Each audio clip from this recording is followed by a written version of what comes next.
Hello, welcome to another episode of Confessions of a Dog Trainer. My name is Bethany. If this is your first time listening, I am the trainer behind Walking Dog Training, and I'm super excited to be here. Before I forget, a little hello to my dad. I've got my cup of joe. I'll wait for you to get yours. Coffee, so yummy. So this episode is all about a big topic. Is going to be the dog I'm currently working with through my board and train program, which is a 2-week board and train program. I am in Orlando, Florida, if you don't know, and I'm an e-collar trainer. So there's a big emphasis on how I'm using the e-collar over the 2 weeks with the dog, introducing it, or with Azula, her owner already introduced it, using my e-collar starter guide. I'm pretty sure Abby, I hope that's right. Abby is Azula's owner. So I want to talk about the things that have really been helpful over this past week. She got here on Saturday. It is Thursday that I'm recording this.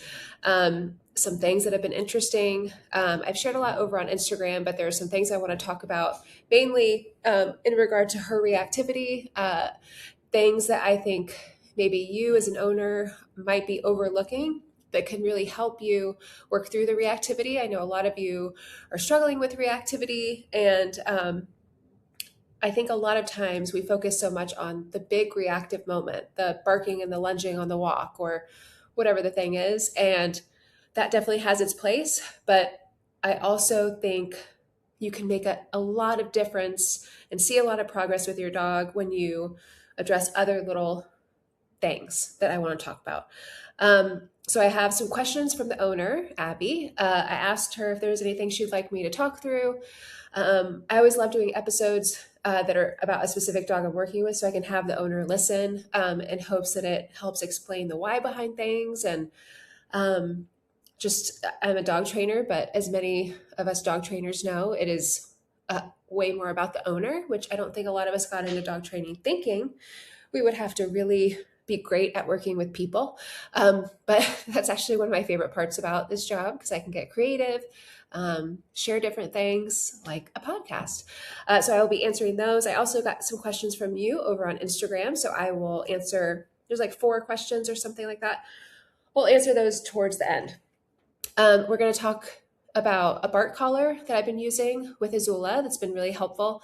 And okay, well, let's just jump into it because I'm just going to start talking about things. First of all, I wanted to mention something that maybe will make you laugh. I don't know.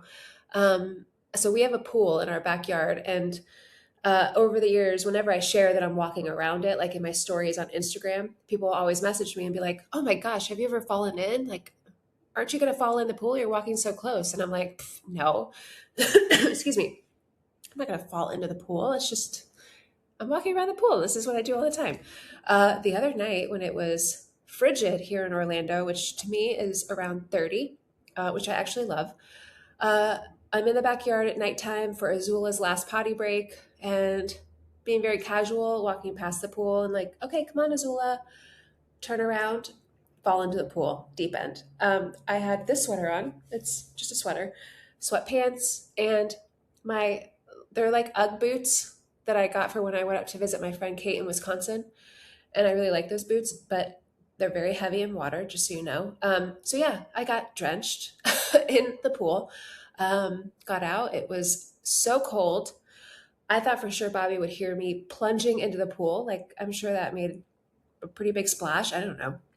And no, didn't even hear a thing. We had our shades down on our windows so we couldn't see out back.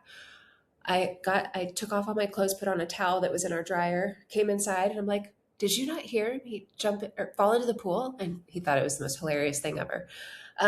So just wanted to share that little moment. I don't know. Okay, so Azula. Azula is highly reactive. She is on the high. So if I think of it as like mild, medium, hot, like hot sauce. She is on the hot side of reactivity. At drop off, the owner sent me a video of her walking Azula. So we had been talking through text and on the phone, and I asked if she could get some footage of her walking Azula just so I could see. And it was pretty intense in the video, but nothing like that I haven't seen before. But then when they got here and they drove about 3.5 hours away. So I spent more time with them on the drop off than I usually do. Abby was kind of nervous because her dog gets nervous around people. So I wanted to spend more time with them. And as we're getting towards the end of the drop off session, we see a dog walking, and I'm like, well, can you just walk by that dog? And if anything, you can turn the corner. You don't have to walk like right next to them. And Azula showed reactivity that is on the hot side of reactivity, some of the most intense reactivity I've ever seen, where Abby was like holding her back and did this move where she had Azula like get in front of her. And I was so impressed because Azula is like over 100 pounds. She's giant. And Abby is shorter. So I was like, wow. But it was intense. I was going to film to share on Instagram, or like, I like sharing before footage. But I even got nervous that Azula might pull her over to the other side of the street. So I stopped filming. But as soon as, well, not as soon as, what was it? The next day when I wanted to get some before footage of Azula with me, I had this whole big plan of, I'm going to, for the first time ever, I think I even said this on the last podcast episode, I'm going to record it, have Bobby film me. In our videos, whenever I'm doing e-collar stuff, we have a e-collar box where you can hear when I'm using the e-collar. And I was going to film when I correct her for reactivity.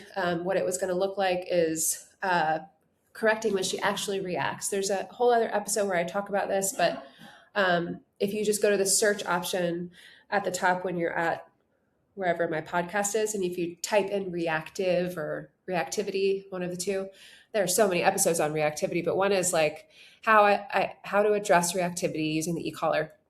And what I do with dogs who are really intensely reactive is I'll let them react, and I will address that with the e-collar. It's usually a higher level. So I was ready, prepared. We went out we got all this footage. I'm still, I think, gonna edit the video because I'm working on different things like recall, having her walk next to me. Walked past a bunch of dogs and she did not react once. So I have, this has happened to me one other time with a dog named Milo, who's a golden doodle. And his owner, Susan, was like, you probably think I'm such a liar because he's not reacting. And he's usually not terrible. He's super reactive on walks. But a few things that I held Azula accountable for the day before at my house. So she came Saturday. We took the footage on Monday. So on Sunday was a couple of things. Not letting her rush out of the kennel. So following through with the e-collar to say no to that. Any pushy behavior at the doorway. I don't remember what level it was. Probably like maybe close to 30, maybe a little higher. And then at doorways, the same thing. And it's a pretty easy exercise, but it's really impactful. Or I'll either do it at the front door or the back door, the gate or a porch door, where you're walking up, you have a leash, you walk up to the doorway, and most dogs will just walk right through. So you give a tap, tap, or just a tap at a level. You don't know what level will mean something to your dog, so you have to do it a few times. But let's say if you're walking level, your level you use on the e-collar on the walk is like 15. Maybe for this, you would start at 20, 25. So a little bit higher than like a walking level. And then you reset. You walk through the door, then you walk up to the door, and you're ready to tap again as soon as they get to that boundary. And what you'll find is that the dog will start to like second guess walking straight through, which is great because you're starting to teach them impulse control at a doorway, a threshold. And that could be any threshold. It could be the crate threshold, the car door, front door, back door, whatever. The other thing I was working on with her was recall. The first day or two, she's a little over 1 year. In the backyard, she would not come to me when I'd call her. And she is e-collar trained, so her owner was using it. Probably not as much as I am using it and how much she will be using it. I'm pretty sure, Abby, and tell me if I'm wrong, you got away from using the e-collar and then you were starting to want to get back into it. And then when you saw me announce the Cup of Joe Scholarship, which Abby is my first, her and Azula, my first recipient of that scholarship, which is in honor of my dad. And which means I pay for the board and train, or she doesn't have to pay for it. So she kind of, I think, Abby, you said it was kind of like a sign or like, okay, this is a great time to get back into it because she's a full-time student, I think, full-time, part-time, I don't know, it doesn't matter. All that stuff. So with Azula in the backyard, I was doing my usual exercise where a dog will be off leash in the backyard, and I tap tap on tone, then tap tap on stim. And the level, again, we're using an e-collar that has 100 levels, the mini educator. It's usually a lower-ish level, so the dog starts to associate when you get close to me, that pressure goes away. And it's not like correcting her for things. It's more teaching her how to turn off this pressure. You get close to me, that e-collar pressure goes away. With her, she really could care less about that exercise, and she was kind of funny because she would run to the back of our yard and sit and just look at me. And then when I would get close to her, she would like run away, like it was like a kid messing with me, kind of a thing. Not fear or anything like that. It was just she was being playful, or she thought she was being playful. It was like a game to her. But luckily, when I would get close to her, because I was moving, I think, too quickly for her without having the leash on, where a lot of dogs respond really well to this exercise. And it's a great way to teach them to come close to me. And then when you go away, you feel the pressure, come back to me. Great for recall. I love using tone on the walk to get a dog to walk nicely next to me. So over the years, over like the last few years, when I learned about this technique or exercise, I love to do it in our backyard and go, because I love to have dogs off leash so I can take them into our back porch and into the kennel room. I love that. It's so nice. I don't have to have them on leash. And a lot of dogs respond really well, where she was like, no, I don't really want to do this. But luckily I could put a slip lead on her and she would come over and sit and I could put it on her. So again, she was being super playful, but then she would be really good when I'd want to put it on her. Because that would have been, this would have been a different story if like she was constantly running from me. Luckily I haven't had that yet, knock on wood. So with her working through that, which is like, if like working through getting her to listen to me, so using leash guidance after that, where I would tap on tone, do that little exercise, but using leash guidance. So once she started seeing like, oh, I have to listen to you and come with you from the backyard to the porch to the kennel room, it seems so simple, but when you start to like show a dog that they need to prioritize what you're saying and what you're asking of them in a situation like this, for some dogs, it can trickle into other areas of their life, like on the walk, maybe her not wanting to get explosively reactive with me where she would with her owner. So this is something that where I want to say, so there's that. She did not get reactive with me. The only time I have addressed barking and lunging was in our backyard so that we took footage on Monday. She did not react with me. I think Tuesday, I corrected her for barking and lunging at the hose when I was watering my garden, which is, I mean, I don't mind if a dog is like quirky about that kind of thing. But for me, with a dog like Azula, who she is not presenting the opportunity to address reactivity on the walk, I can address reactivity towards a water hose. So that's one of those things where someone else might overlook that, like, oh, that's not on the walk with the dogs. But to me, everything is connected. So any opportunity where I can address pushy behavior, because that's pushy behavior. She doesn't need to bark her head off at the water hose. It's just unnecessary. So if I can address that, it just creates a new relationship where it's not so much I'm going to correct for everything and she can't be silly and whatever. But this is the thing where I think some people miss these moments of overexcitement and pushy stuff, that if you address these other overlooked things, it can have an impact on how your dog listens to you on the walk when they usually react to dogs. Now, all dogs are so different, and it'll be interesting to see the dynamic after I have her for 2 weeks with her owner at the go home session. So not this weekend, but next weekend. And can't wait to share that with you. But I have high hopes. I like to go into things with low expectations so that no one's disappointed. But I think from addressing other pushy stuff with her that I'm going to talk with you about, it will have a difference on how Abby can continue this with Azula at home. One other tool that has been really helpful with Azula that I shared on Instagram, and I got a lot of questions about it, is the bark collar. So we use, I think it's called Bark Pro. It's from eCollar Technologies. I'm just gonna be totally honest. I am not an expert with bark collars. I think I'm kind of an expert with e-collars. I've used them for 8+ years. The bark collar I've never really used. I've always felt kind of out of control when using them. I have a trainer friend who uses them and has always spoken highly of how helpful they are.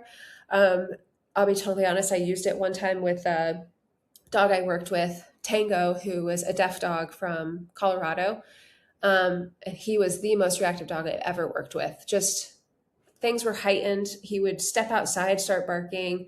Um, I wasn't as experienced. I wish I could redo that. But all that being said, um, to any other trainers out there who are second guessing yourself, it's so interesting because what was it, the last time when I co-run a trainer seminar with my friend Kate from Canine Dog Training. It's for dog trainers. Our next one is here in Orlando, February, one of the first weeks in February, and it's about 4 days, not about, it's 4 days, and it's we love doing the seminar. It's something we dreamed of a long time ago, and yeah. So, but at the last one, which was at Kate's place in Wisconsin, it was like, I think after the first day or something. And I always, in the past, I've gotten a little bit self-conscious just because I don't love being the center of attention.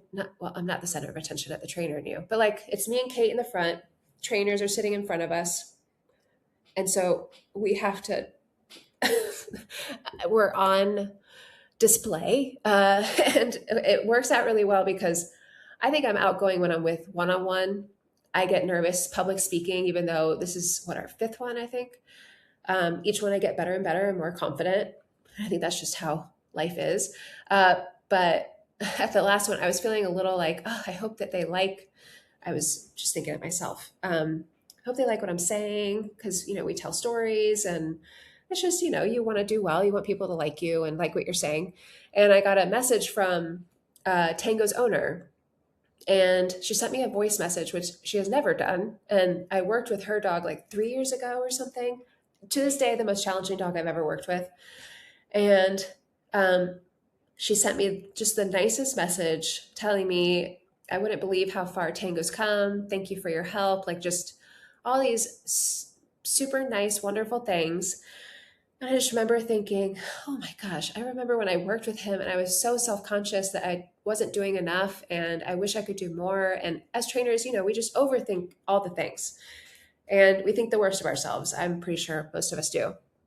And I'm sure a lot of you can relate to that, to anything that you really care about and you have to get results. You have expectations for yourself. And getting that message from his owner, I was like, oh, you never know how things will turn out.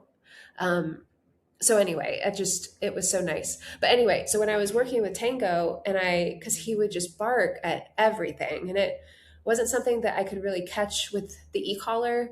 I felt like he was doing it so frequently outside of the kennel because a lot of people use the bark collar in the kennel for kennel anxiety.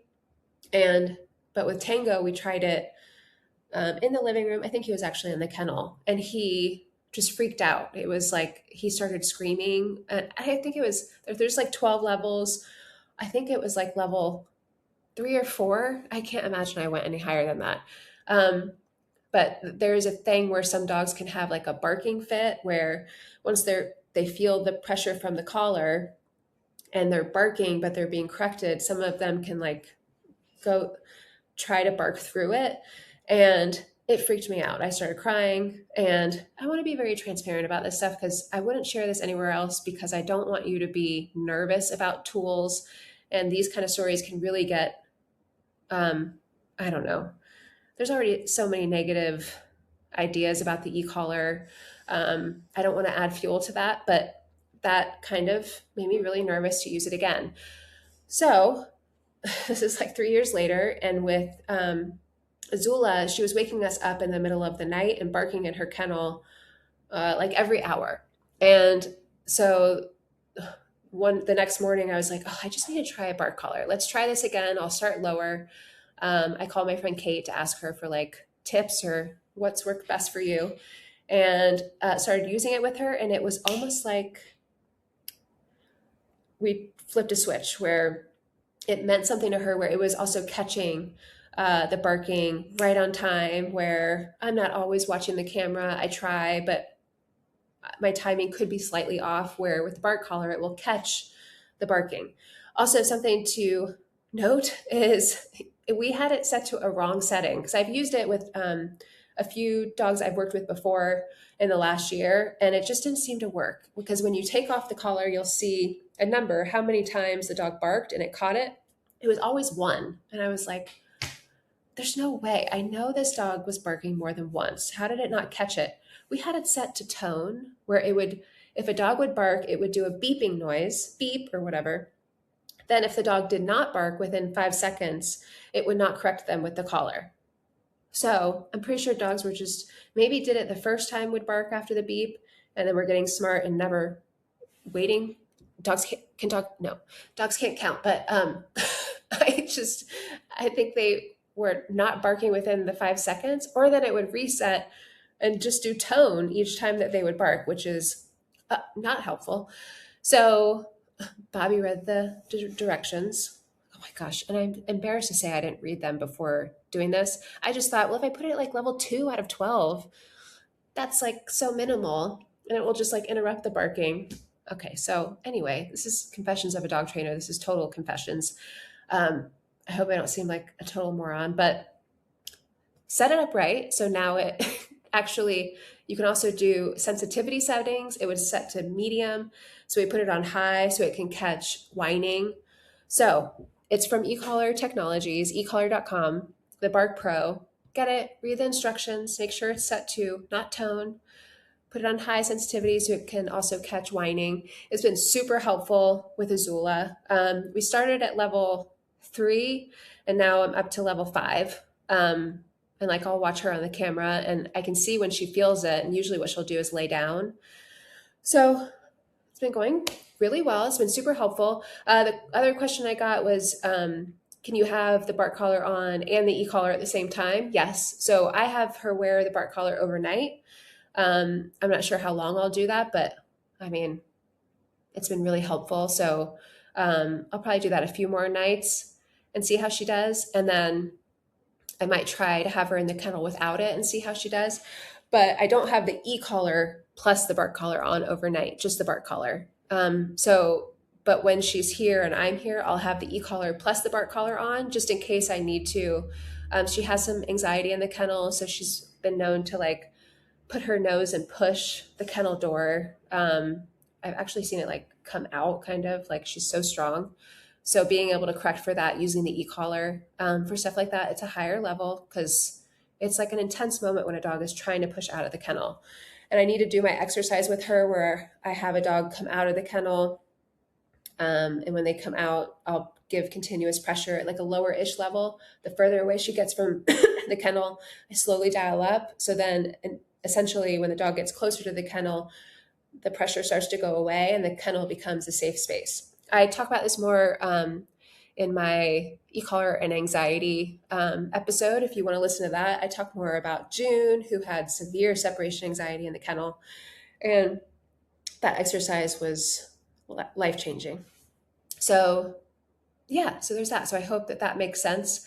I take off the bark collar when she comes out of the kennel because she doesn't really, if she barks in the backyard about anything, which she really hasn't since I said no to barking at the hose, I could just use the e-collar for that. So that's what that looks like. Might seem like a lot of things, but they're just tools and they've been really helpful for a dog who was just being really pushy in the kennel. Because I'll see her, I look at the camera right now, she's probably just laying on her side, where she'll just like lay down. Yeah, she's laying down right now. So the bark collar is helpful because it interrupts the anxious loop of like when a dog is like barking and it's just so chaotic. So it being able to say no to it, this is great for people who leave the house, go to work, your dog is in the kennel and you can't be home to use the e-collar manually to say no to barking. The bark collar is a great alternative. So that is my experience so far with it. Again, I'm new to it.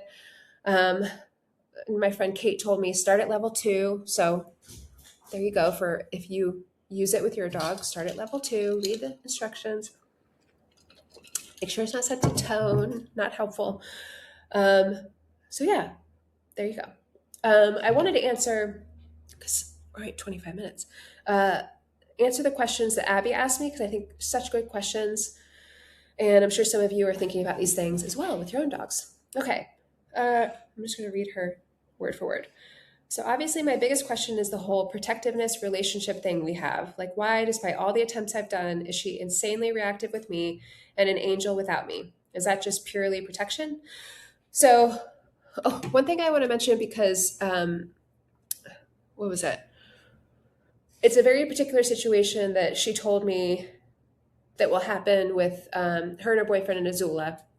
And it is something that I would not allow. And I think it's first, owners and dogs, you are going to have a different relationship than a trainer and a dog. It's just, I adore her. I think she's so sweet. I also hold her accountable for things that I think an owner would overlook and just think she's just being a dog. It's like overexcited stuff. Where to me, that is a really important thing to address. And I don't want to sound like woo woo, or I don't, it's just based on my experience. Okay, so let me tell you the situation. So Abby was telling me that when it could either be when they get home from work or school, they let Azula out of the kennel. She just goes kind of crazy. She's jumping on them, gets really excited, and starts mouthing them. And it's just like super chaotic. So I'm assuming that that's just like, that is what she's doing. How do you even stop that anyway? Probably not ideal, or maybe they've tried to like ignore it or something. But she is very intense with her excitement. She's like a gigantic puppy.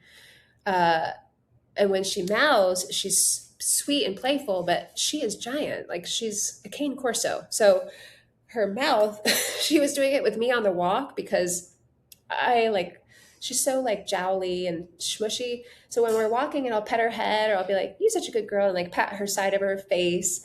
And one time she started getting like excited when I was doing it. And she started to like mouth my hand when I would put it back down there, being playful. I used the e-collar to say no to that. I don't know what the level is, but out of 100, um, maybe like 25, something like that, around there. And I could always dial up if she continued doing it. Because again, I'm just saying no to the mouthing. I did that. She responded so well, started walking. Then, what I usually do after something like that is I'll do the same thing I did before that got her really amped up, which is like pet her head, love on her, to prepare to say no to the mouthing again. And when I did it with her, she didn't mouth me again, which was feedback. The level I used before meant something. It's clicking with her. So that's a good thing. So that's a small, it seems like such a small thing, but like with Abby and her boyfriend, what I would recommend, and we're probably going to be able to address this at the go home session, we are going to correct any mouthing or any jumping on them, because I think for a dog like her, she's viewing, okay, Abby, I'm going to talk as if I'm talking to you. She's viewing you and your boyfriend as pack members, not as, I mean, it sounds so cliche, but not as like her leader, or not as someone that she should take direction from. You are a pack member. And so I think that's why she thinks it's okay, or she should protect you. And pack dynamics aside, I think there's almost always a dog in a pack that is like the leader. And I don't know. I mean, that's all like National Geographic kind of stuff. But I think for you, she gets so playful with you and does these things in a way that pack members would do, like playing with each other, being really rough, where I don't think I know, because I've done it with her. If you say no to that, the mouthy jumping stuff, and you interrupt that like excitement loop, because today, like I was saying in Instagram, the reactivity stems from an overexcited mindset. So to me, I picture like a fire. Like reactivity is the fire. So everything during your dog's day can fuel that fire, or it can put it out, or it can make it less of a fire. So stuff like if she is jumping on you, mouthing you, jumping, just zooming around, being crazy, there is a time and place for where you can let a dog run around and have some excited stuff. But I think it's also really important to set the boundary of no biting me, no jumping on me, because one, it's really pushy and disrespectful. Two, you said you have older family members that she does this to as well. That's a big no-no. I think it just will help her view you a little bit differently. Like, oh yeah, I shouldn't do that. Okay, got it. Just to start second guessing certain instincts that she just doesn't know that she shouldn't do. I've seen a huge difference with her when I do that. It's just like on the walk. That's a small example. But when she started mouthing me and I said no to it, usually what I'll do is say no and then tap. Neutral. I don't have to yell. This is the thing about e-collar training. I can keep my cool. And she like settled, calmed. You could see like the shift from like to like, okay, kept walking, no big deal. It's the same with the excited stuff in your house. So at the go home sessions, I always come out first, talk with the owner without the dog there. I found over the years of doing things all kinds of ways. It's a nice moment to talk through any nerves. How should you act? And what to do, because most owners are like, I don't want to mess things up. How should I be? So going out and talking through things, answering any questions before the dog comes out. Then I bring the dog out and hold them accountable for heel. They walk nicely with me. I've been having the owners kind of hide behind my van. So I walk the dog out. I say free. Well, I mean, break. Abby's word for Azula is free. So I'll say free, let her say hi. She is the most wiggly, jiggly dog ever. So I will be ready to correct for jumping. So they won't know when I'm using it unless she like responds and like doesn't jump on them.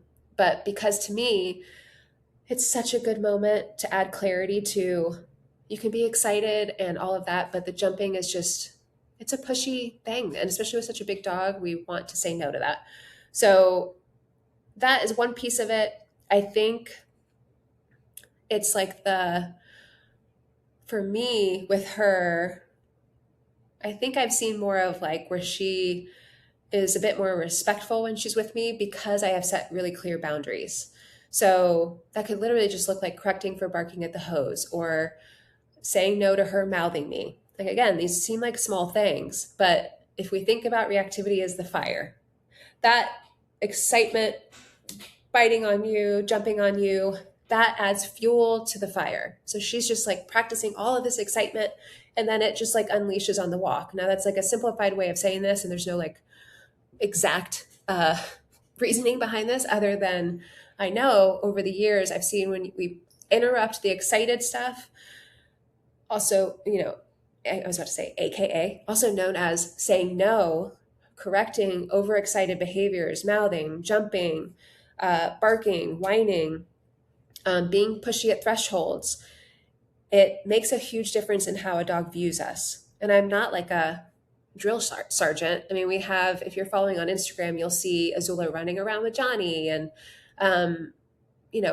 all of that stuff. But I think there's just been a disconnect between you setting boundaries for her in a meaningful way. You have done the best that you can. You've set a great foundation for her. But this is why I share so much about the e-collar and levels. And because I think for so many of you, the missing link is a tool that helps you say no to things in a valuable way. Not just a verbal and hope that your dog gets it, but a non-negotiable way that makes a dog listen, that makes a dog second guess doing the thing, fighting or jumping. And so you can add a lot of clarity in moments. And also it helps de-escalate dogs that are really excited and like, just all over the place. So the more that you do that, it adds up. Your dogs just start to relax a little bit more. It's like just same thing as like her wearing a bark collar in the kennel. When we're able to say no to the barking, and I've seen it time and time again, and a dog will be like, oh yeah, okay. Some dogs fight it a little bit more. But like with her, what I've seen is she's like, oh, it interrupts it so that she's not continually barking. And then she lays down eventually and falls asleep. So if she was allowed to just bark it out, that's just like fueling the fire. It's just one of those situations where it's just adding more excitement to an excited dog. So if we can think about the moments that we can interrupt that excitement, say no to things, pushy behavior kind of stuff, it helps her view us differently in a more respectful way and a more, what should I do in this situation, and look to you for guidance, and not in a, you're holding food all the time and like she's only looking to you for food. It's more like, no, I'm walking with you. What do you want me to do? And checking in, which is just a byproduct of a dog that takes you more seriously and respects you.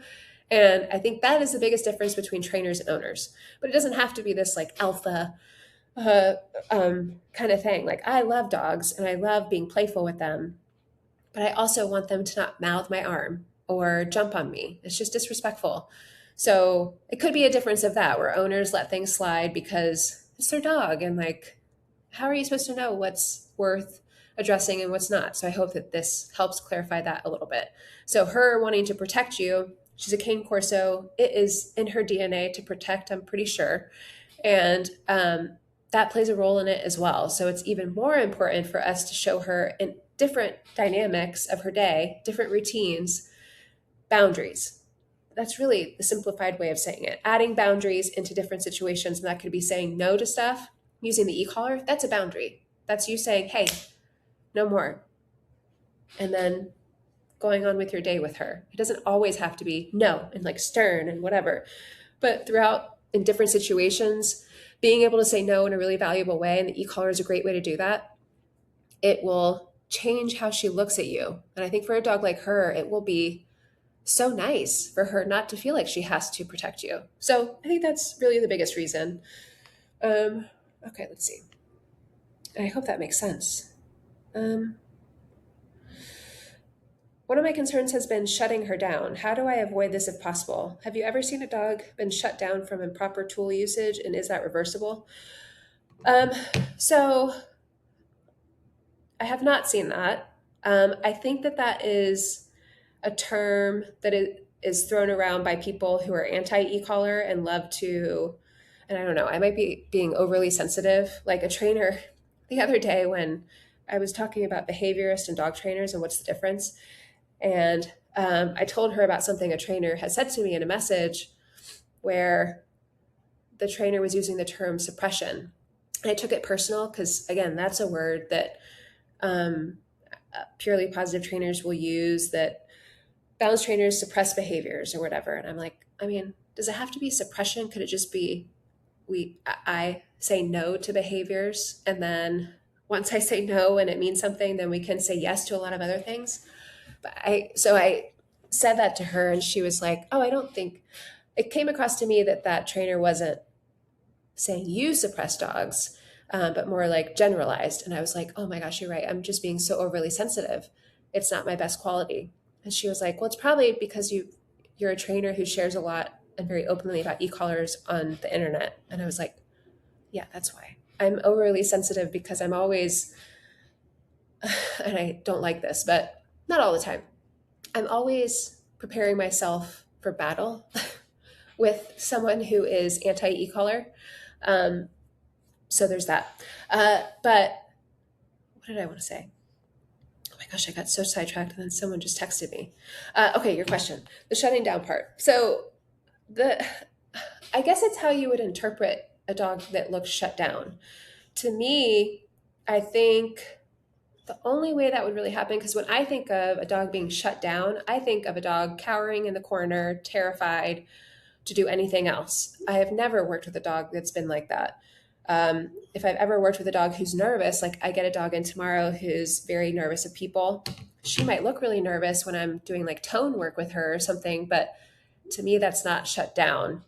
So no, I haven't seen that. I think the thing that helps the most with that is, like, let's say someone might think, and maybe you think this, I don't know, a higher level correction would shut a dog down. I think the most important piece of when I correct a dog for a big moment. So let's say, for instance, I was going out with Azula, and I was ready to correct at a higher level for if she barked and lunged at someone or a dog. A higher level correction, then the most important piece I have found is right after that, guiding the dog on what to do next. I have found that that is a really important piece of that puzzle, where maybe if I just corrected and then stood there, I don't know, or didn't give the dog clarity on what to do next, they could look shut down. I don't know. I've never seen a dog truly shut down. When I think of a shut down dog, I think of a dog who's been abused, and like there's videos you see on the dodo, the dog before, cowering in the corner. Like that is what I think of. So I don't think of that when I think about an e-collar trained dog. So maybe changing the perception or perspective around, I think it's probably when you're asking about correcting for things. I have not seen that happen. There are moments where a dog might look uncomfortable, or after a correction, a dog might be like, what was that? So then tap, tap on tone, let's go, move them out of the situation, reset.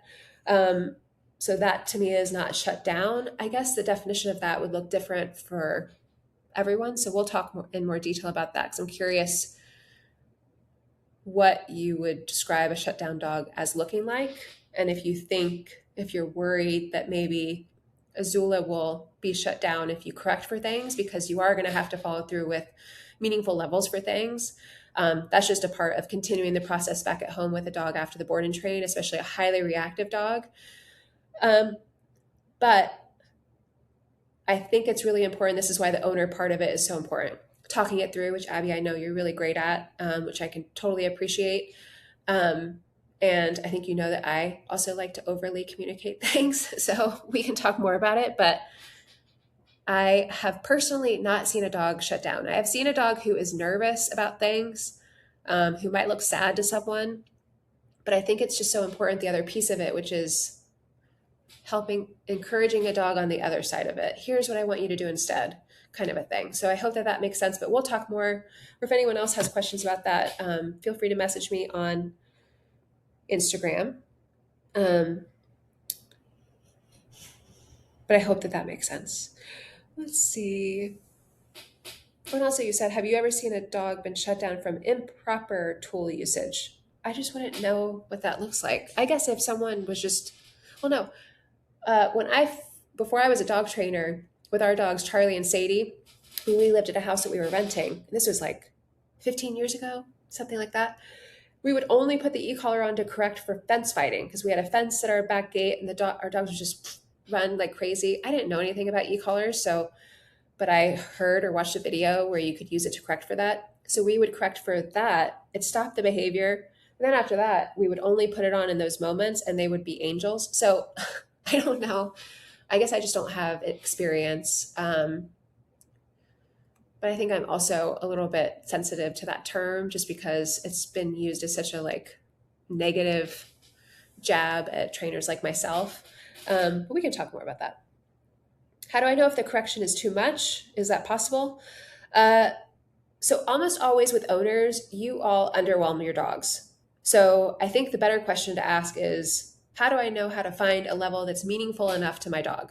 Because I'm telling you, from all the owners I've talked with, all the owners I've worked with, none of you are going up to 100 and tapping for something that maybe you shouldn't use that level for. I just haven't seen it. I haven't heard it. One owner I've worked with where I had to have a talk with about let's ease up a little bit how he was using the prong collar at our go home session, but that was years and years ago.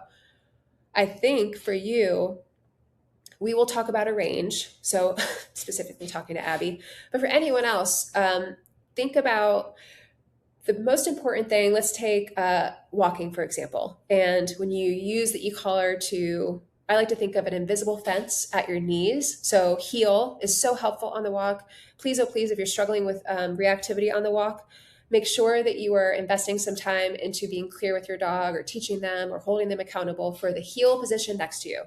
And a great way to tell if your dog's in a good position is if you're walking straight and then all of a sudden you turn left, does your dog move with you? Or does your leg hit the middle of their body because they're just so out of tune with you and you bump into their body? That's a sign that they are not in a good heel position. It's really just following with you, but I like giving it a real word that you can tell your dog. It's just really helpful, clarity-wise. So let's take the walk, for example. Whenever you're using a level to say no to when your dog is being a bit pushy with heel, again, if we think about an invisible fence at your knees that you don't want your dog to pass, you're giving a tap when they start to get close to that as a way to set a boundary, like, hey, there's a boundary here. Each time you do that, I would dial up a little bit. For a dog like Azula, probably 5 to 10 levels.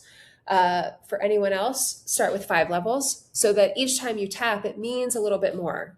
So you're not nagging your dog. If you stay at level 30 and you expect the same results over and over and over, you are nagging your dog and it's not helpful. You might as well not have the e-collar on. So getting into the habit, I do this with owners at the go home session, get them into the habit of dialing up each time that they tap for something to get them, well, just what I said, into the habit of not nagging their dogs and not being scared to dial up. This will also come from experience, underwhelming your dog in certain situations. So like for you, Abby, and anyone else who struggles with reactivity, there will be times where you go out on a walk and you think you're using the e-collar in a way that is meaningful to Azula. You will miss a moment. She will react. You will have to reset and think, okay, what level was I at? 45? Okay, that's probably, I need to dial up a little bit higher for the next time. Because with a dog who is so intensely reactive, you have to be on top of things, yes, but also you're human. You're going to miss moments. There's going to be time where you're going to get a little bit more laid back with her and she might get a little bit more reactive, and then you have to tighten the reins a bit and get back to being more strict with her. It's just going to be based off of experience, missing moments and then reflecting on the level that you used. Okay. Some people from my family came over. Azula jumped up on them. I tapped at level 35. She kept jumping. That just means 35 didn't mean enough. So I think that's more of the situation that will happen. I do not think that you will use a too high of level. The highest that Azula's owner, Abby, was using with Azula was 40. I think you said 40, 45 out of 100 levels. I've gone up to 100 for certain things with her. In particular, her putting her nose up to the gate on the crate door. She's so intense where I've literally seen the door of the kennel push out because when she pushes her nose against it, she has so much force, it goes out. So when I've seen it it's usually after I put her in the kennel, those initial first few minutes, and I correct her. Today I did the first time, I think, at 100, and she stopped. I think she let out like a stopped, laid down, because it's just such an intense moment. I don't want to nag her because that can lead to her breaking out of the kennel, stuff like that. So I think before you have been underwhelming her with some situations, but I think that's more of like the thought process that I want you to start thinking about. You can always start lower, and then you can always reset and dial up for the next time. So if anyone is ever nervous about, I don't want to go too high or whatever, as long as you are willing to change the levels based on the situation and learn from where you were at the last one. It's just like, this situation. As long as you are willing to dial up the next time and change what you did, because if you look at what level you used before and it didn't work or she reacted, let's just say, reset and reassess what level you were using, because it always comes down to the level. It always comes down to timing, and we're not always going to get that right. So go easy on yourself. It's feedback, not a setback, even with extreme reactivity. And it's just a learning curve. This is where you as an owner, it's going to take time for you to get used to using it this way, to actually addressing behaviors in a meaningful way. But most of the time, what I've seen over the years with dogs, even if, let's say, I have the e-collar up to a higher level for a correction, let's say barking, it's usually louder, so you need a quote unquote louder level. And maybe I forget to dial back down. Or on the walk, I'm walking a dog who's reactive like Azula. I have the level set higher for her, probably like 75, in case that's just a starting point. In case we're walking past a dog and if she barks and lunges, that's what I want to address. And it needs to be a level that is not going to underwhelm her. And then let's say I forget to dial back down and we're walking and she gets a little pushy with heel, no dogs around. That seems like a smaller moment. And let's say I follow through with that 75. She's probably, because that level is a little bit higher. But what I have found is it's still a really valuable moment, because that's probably what she actually needed. Because I even nag dogs. I'm telling you not to. I do all the time because I'm human. And I'm always like, can you just get it at 30? That would be so wonderful. I don't like correcting dogs. I also know how it helps you see progress in a way you have never seen before. And this is why I talk so much about e-collar levels, all the things that I think a lot of people are nervous to talk about. I don't know, but I'm just assuming, because I used to be that person where this year I turned 40 and I'm like, I'm going to talk about everything. I don't care if people take it out of context. I want to help the owners. So that's a big motivation for me. So yeah, I don't know what I was saying. I got so excited about telling you. Turned 40. Whatever. Okay. So I hope that that makes sense. If not, let me know. I can describe it in more detail or give more examples in another episode. If you want to message me on Instagram, say you listen to this, give me a situation that happened with your dog, whatever. I love when you all ask me questions or give me feedback, especially when you come from the podcast. It gives me so much direction. So you're never annoying me. It's actually really, really helpful. Okay. How would I avoid having the dog connect the trigger with a negative aversion? Every time I pass a dog, I get stim, so now I'm scared. Is that all timing? Well, that's not how you're going to be using the e-collar. So that usually is what people do when you haven't corrected the big moment with the e-collar. So if someone is, anytime a dog looks at another dog, and let's say they're getting really tense, and I used to do this with dogs. And I would correct with the e-collar to interrupt that like excitement or that stare. It feels very like you are, have I said this before? This is what I always think about. It's like your dog is like a bottle of soda and you have the cap on, and at any moment if you take off the cap, they're just going to explode. So it's almost like you're just like trying to hold them back from reacting, where what I would rather you do, if that's how it feels, is let the dog react and correct that big moment. So you are correcting the barking and lunging. It's just like when you correct a dog for jumping, you are correcting the actual jumping. When you correct Azula for biting you, you are correcting her for the biting. She bites on. Timing is really important for that. But how you're using it, like I'm not using that with her. I'm not correcting her with the e-collar. She's not feeling the stim every time we pass by a dog. What I do want you to think about is correcting her for the heel command and being pushy with that. That is a much more clear way to give her guidance on when she's doing something wrong and when she's not. And again, we'll be able to see how she is with you at the go home session, but that's what I'm seeing from her that is more helpful than using the e-collar to say no anytime she looks at a dog. That's just a sign that we haven't addressed the actual reactivity in a meaningful way that would make her second guess doing that, so that then it's more like she might see the dog and not look at the dog. I don't know if you were doing that before, where each time she'd see a dog, you would follow through with a tap on the e-collar. That's not what we're doing anymore. It's more, I want you to use the e-collar to hold her accountable for the heel position, which I know before she was being pushy with you for that. Again, small thing, so important. Her walking with her full head out in front of you, she's just the neighborhood watch, which is not helpful for a dog who wants to react and protect you. But having her follow with you behind you, way more powerful in her understanding what her role is in your relationship. So think of it more that way. You're not going to be using the e-collar every time she sees a dog. So I hope that that's helpful. What are your thoughts on breed-specific enrichment, and do you agree, disagree that it can help with reactivity and anxiety?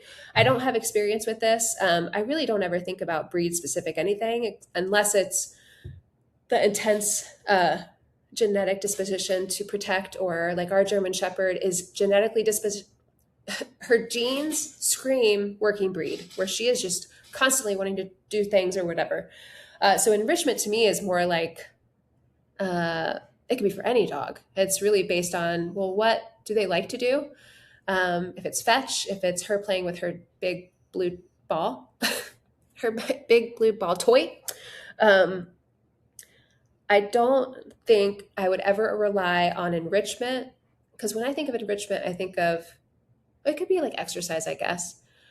I don't ever want to rely on those as a way to stop the reactivity or anxiety. I want to think of it as a complement to the training. So that would be my opinion about that. My opinion is always, if it works for you, I love that.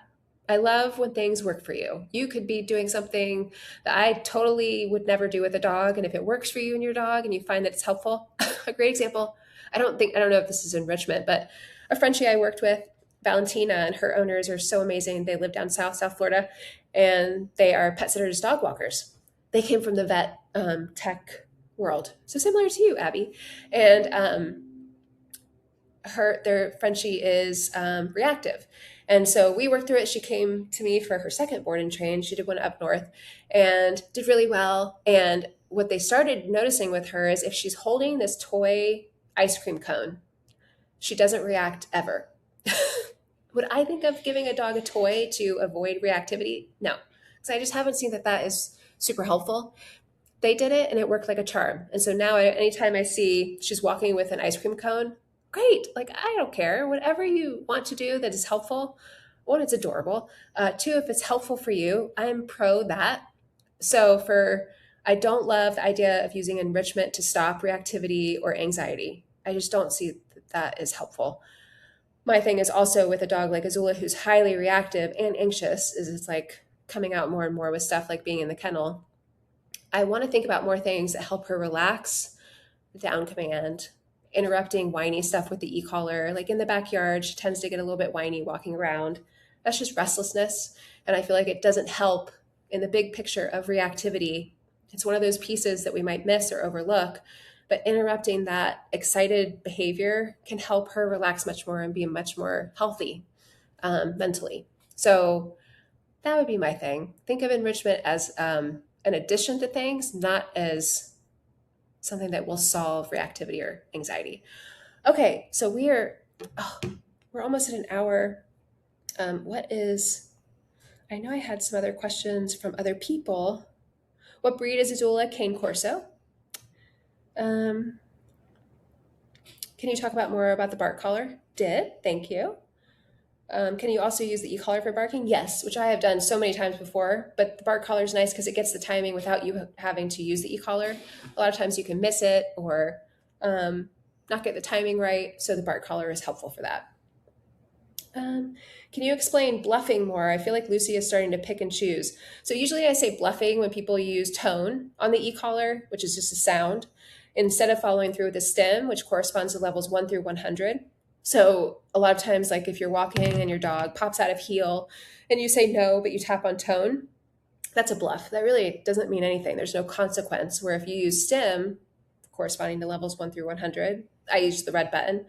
That's an actual boundary. Think of that like the red light. If you just use tone, which to me is the green light, which encourages movement, let's go, come, you are bluffing. You are not following through. And the more that you do that, the less believable you become, which I think is also something with Abby, Azula's owner. And not, I mean, this is no like diss or whatever.